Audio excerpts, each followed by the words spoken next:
हाँ भाई, क्या हाल है आप सभी के। उम्मीद है आप सभी अच्छे होंगे। Welcome to Note Master. तो एग्जाम की तैयारी। आज आपकी क्लास काफी दिनों बाद आ रही है। थोड़ा गैप हो सकता है, मैं एक्चुअली बाहर आया हूँ। 2 तारीख से लेके आपकी क्लास सारी लगातार चलेंगी। 2 तारीख से आपकी एक भी छुट्टी नहीं होगी। एक भाई आपका अपना प्रियांशु भाई, उनका कमेंट भी था कि सर क्लास डेली डालिए। तो अभी जो है आपकी क्लास अब डेली आया करेगी। बस 2 तारीख तक और रेस्ट कर लीजिए। जैसे 2 तारीख का क्लास डेली आएगी। आपको कहने का मौका नहीं मिलेगा कि डेली लाइए क्लास, ठीक है ना। तो चलिए भाई, क्लास शुरू करते हैं। अ, चलिए। तो ये आपका आज मैं हिस्ट्री लगा लिया मैंने। अब 10 क्लास आपकी पॉलिटी और उसकी ज्योग्राफी कंप्लीट हो चुकी है। अब हिस्ट्री चलेगी 10 दिन और इकोनॉमिक्स, ठीक है ना। फिर उसके बाद फिर दोबारा पॉलिटी और ज्योग्राफी। चलिए, तो ऋग्वेद से शुरू करते हैं। हिस्ट्री बिल्कुल बेसिक से उठाएंगे। सारे क्वेश्चन बेसिक से कराए जाएंगे। और क्वेश्चन सारे न्यू हैं, ठीक है ना। टेंशन मत लीजिए, सारे क्वेश्चन न्यू हैं। चलिए, क्वेश्चन है ऋग्वेद के किस मंडल में पहली बार शूद्र शब्द का उल्लेख पुरुष सूक्त वैसे पुरुष सूक्त में मिलता है। बताइए किसमें मिलता है, कौन से मंडल में मिलता है। 7वें मंडल में, 8वें मंडल में, 9वें मंडल में, 10वें मंडल में। शूद्र, पहली बार शूद्र शब्द का उल्लेख किस पुरुष सूक्त में मिलता है। तो ये मिलता है आपका 10वें मंडल में। ध्यान रखेंगे इसको, 10वें मंडल में, ठीक है। चलिए, सत्यमेव जयते शब्द का उपनिषद से लिया गया, किस उपनिषद से लिया गया सत्यमेव जयते। तो सत्यमेव जयते लिया गया, ऑप्शन नंबर बी सही होगा आपका, मुड़कोपनिषद से, ठीक है। मुड़कोपनिषद से, मुड़कोपनिषद से लिया गया है। चलिए, अगला क्वेश्चन है आपका, बुद्ध के जीवन की किस घटना को महाविनिष्क्रमण कहा गया है। किस घटना को कहा गया है महाविनिष्क्रमण। तो ये कहा गया है आपका, उनका गृह त्याग को कहा गया है। ऑप्शन नंबर भी सही होगा, गृह त्याग। ये सारे क्वेश्चन पीवाईक्यू भी हैं, ठीक है ना। इसमें आपको सारे क्वेश्चन पहले हो चुके हैं।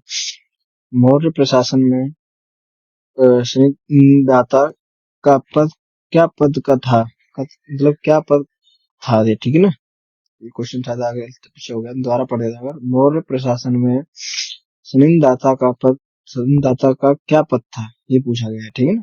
चलिए, तो सनिंदाता का जो पद था वो था आपका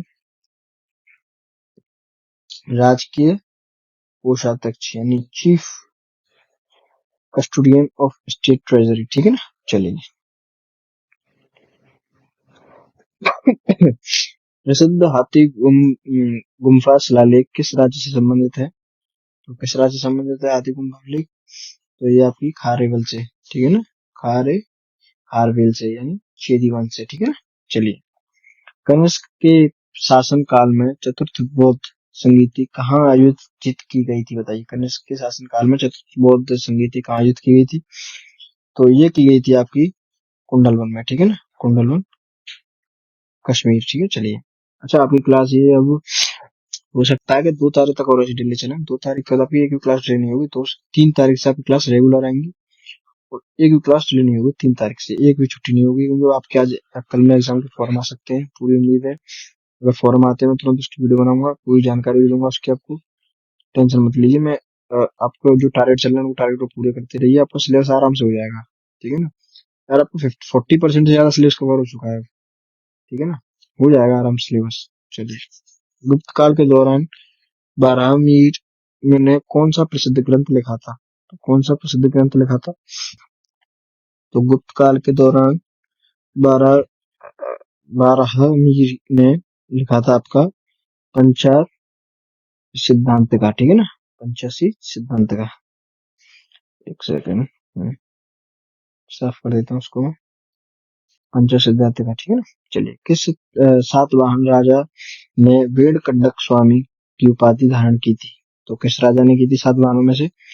तो ये की थी गौतमी पुत्र सातकर्णी। गौतमी पुत्र सातकर्णी ने की थी। ऑप्शन नंबर सी सही हो जाएगा। चलिए, हड़प्पा सभ्यता का धोलावीरा स्थल क्यों प्रसिद्ध है। मिट्टी के बर्तनों के लिए, अत्यधिक जल प्रबंधन प्रणाली के लिए, बंदरगाह के लिए, मूर्ति कला के लिए। तो हड़प्पा सभ्यता का धोलावीरा जो है वो आपका अत्यधिक जल प्रबंध प्रणाली के लिए प्रसिद्ध है। चलिए, भागवत धर्म का सबसे पहला अभिलेख साक्ष्य कौन सा है। तो भागवत धर्म का सबसे पहला अभिलेख साक्ष्य जो है वो है आपका हेलियोडोरस का पेशनगर स्तंभ लेख, ठीक है ना। हेलियोडोरस का पेशनगर। चलिए, बिम्बिसार ने अपना राजवेद जीवक को किस राजा के इलाज के लिए भेजा? तो बिम्बिसार ने अपने राजवेद को जीवक किसके लिए भेजा था? तो इन्होंने कोई बीमारी थी उसको, किसको थी वो आप लोग बताता हूँ मैं आपको। तो उन्होंने भेजा, तो ये भेजा था चंड पद्योत को, चंड पद्योत अवंती को, ठीक है ना। राजवेद जीवक को इसके इलाज के लिए भेजा था। चलिए, अशोक के शिलालेखों को सबसे पहले किसने पढ़ा था? अशोक के शिलालेखों को सबसे पहले किसने पढ़ा था? ये पढ़ा था वो जेम्स प्रिंसेस ने, ठीक है ना। 1837 में जेम्स प्रिंसेस ने पढ़ा था। चलिए, नालंदा विश्वविद्यालय को नष्ट करने वाला मुस्लिम शासक कौन था? तो विक्टर खिलजी था। विक्टर खिलजी ने ही आपकी नालंदा विश्वविद्यालय को नष्ट किया था। चलिए, सागम साहित्य किस भाषा में लिखा गया है? सागम साहित्य किस भाषा में लिखा गया है? तो ये लिखा गया आपका तमिल भाषा में। ऑप्शन नंबर सी हो जाएगा। चलिए, गुप्त वंश का वह राजा कौन था जिसे भारत का नेपोलियन कहा जाता है? तो गुप्त वंश का कौन सा राजा था जिसे भारत का नेपोलियन कहा जाता है? तो वो है आपका गुप्त वंश का राजा है आपका समुद्रगुप्त। समुद्रगुप्त जो है आपका गुप्त वंश का ऐसा प्रथम राजा था जो भारत का नेपोलियन कहा जाता है। चलिए, इस उपनिषद को यम और नचिकेता का प्रसिद्ध संवाद वर्णित है, बताइए कौन सा है, बताइए। तो ये आपका कठोपनिषद से, ठीक है ना, कठोपनिषद से, ठीक है ना। चलिए, चैनल को सब्सक्राइब कर लीजिए जिसने चैनल को सब्सक्राइब नहीं किया भाई, ठीक है ना। बेल आइकन दबा दीजिए फटाफट। वीडियो आएंगे 3 तारीख से रेगुलर, एक भी छुट्टी नहीं होगी। जब छुट्टी हो रही है 3 तारीख तक होंगी, मैंने खुद बता दिया आपको, 3 के बाद एक भी छुट्टी नहीं होगी। चलिए, कौटिल्य के अर्थशास्त्र में कितने अधिकरण चैप्टर हैं? अधिकरण यानी चैप्टर है कितने हैं कौटिल्य के उपनिषद में, अर्थशास्त्र में? तो कौटिल्य के अर्थशास्त्र में जो चैप्टर है वो आपके 15।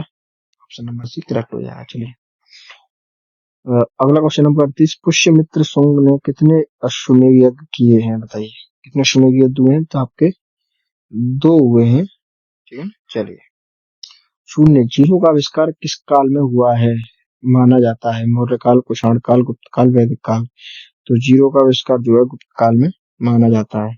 चलिए, जैन धर्म के प्रथम तीर्थकर कौन थे? तो जैन धर्म के प्रथम तीर्थकर वो थे ऋग्वेद, ठीक है ना, ऋग्वेद आदिनाथ, ठीक है ना, ऋग्वेद आदिनाथ। चलिए, मेगस्थनीज द्वारा लिखित पुस्तक इंडिका ने भारतीय समाज को कितनी श्रेणियों में बांटा गया है, बताइए कितनी श्रेणियों में बांटा गया बात को?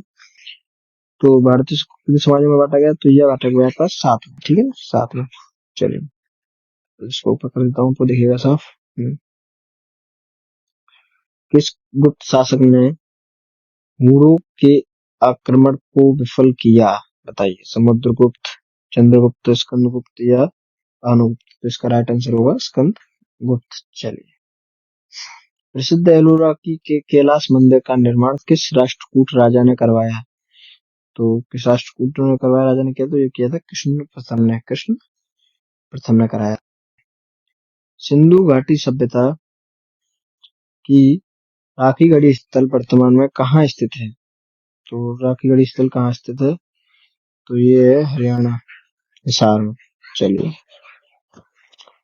मृच्छकटिकम मिट्टी की छोटी गाड़ी नाटक के लेखक कौन है? तो कौन है बताएंगे? तो ये आपके शूद्रक। कौन है? शूद्रक। चलिए, अशोक ने अपने किस शिलालेख में कलिंग युद्ध की विभीषिका का वर्णन किया है? तो किसमें किया है? 13वें शिलालेख में।